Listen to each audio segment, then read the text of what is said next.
Kendaraan militer pasukan pertahanan Israel kembali dilumpuhkan oleh kelompok pejuang Palestina. Terbaru dalam sebuah rekaman yang ramai beredar di Telegram pada Minggu 10 Maret 2024.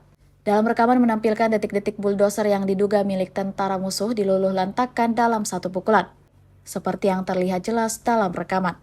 Narasi unggahan menyebutkan Saraya Al-Quds Brigade Tulkarem meledakkan buldoser D9 dengan alat peledak Al-Shakaki, di mana ledakan tersebut menyebabkan orang-orang di dalamnya cedera dan penghentian total layanan dalam pertempuran Red of Saraya.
Download Tribun X sekarang, menghadirkan lokal menjadi Indonesia.